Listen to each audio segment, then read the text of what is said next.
بسم اللہ الرحمن الرحیم۔ آج کی ویڈیو میں ہم حضرت عائشہ کے ہار جب گم ہوا تھا تو اس واقعے کو ڈسکس کریں گے۔ واقعہ کچھ یوں ہے، رات کو قافلے نے پڑاؤ کیا، پچھلے پہر وہ پھر روانگی کو تیار تھا۔ حضرت عائشہ رضی اللہ عنہا قضائے حاجت کے لیے قافلے سے ذرا دور نکل کر باہر آڑ میں چلی گئی۔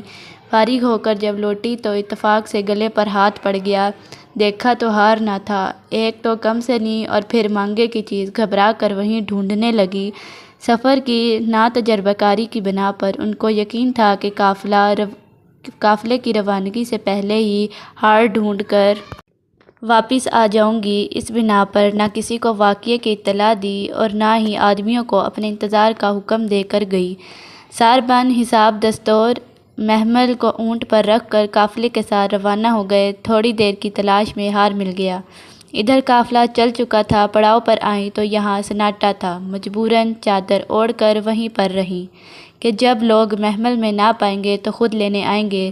صفوان رضی اللہ عنہ بن معطل ایک صحابی تھے جو ساقہ یعنی چھوٹے چھوٹے سپاہیوں اور فوج کی گری پڑی چیزوں کے انتظام کے لیے لشکر کے پیچھے پیچھے رہتے تھے۔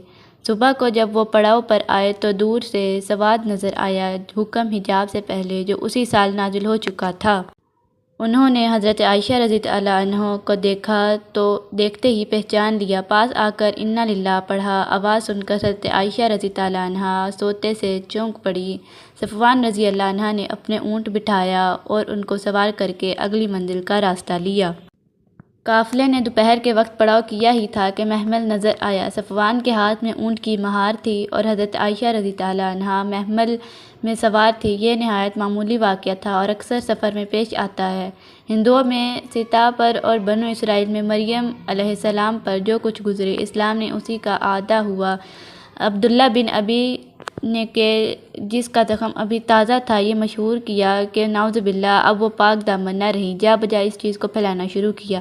نیک دل مسلمانوں نے اس آواز کو سنتے ہی کانوں پر ہاتھ رکھ لیا۔ حضرت ابو ایوب رضی اللہ عنہ نے اپنی بیوی سے کہا، ایوب اگر تم سے یہ کوئی کہتا کیا تم مان لیتی؟ بولی استغفر اللہ، کسی شریف کا بھی یہ کردار ہے؟ حضرت ایوب رضی اللہ عنہ نے کہا تو عائشہ رضی اللہ عنہ تم سے کہیں زیادہ شریف ہیں، کیا ان سے ایسا ہو سکتا ہے؟ عبداللہ بن ابی کے علاوہ مدینہ میں 3 اور آدمی بھی اس سازش میں مبتلا ہو گئے۔ حسان بن ثابت رضی اللہ عنہ، حمنہ رضی اللہ عنہ بنت حجش اور مصطح رضی اللہ عنہ بن اساسہ۔ حالانکہ ان میں سے 2 اول ذکر اس سفر میں شریک تک نہ تھے۔ حضرت حسان رضی اللہ عنہ کو معاذ اللہ واقعے کی صحت سے بحث نہ تھی۔ ان کو صفوان رضی اللہ عنہ کی بدنامی پر مسرت تھی۔ ان کو ملال تھا کہ بیرونی لوگ ہمارے گھر آ کر ہم سے زیادہ معزز کیوں بن گئے؟ چنانچہ ایک قصیدے میں انہوں نے اس کا ماتم کیا۔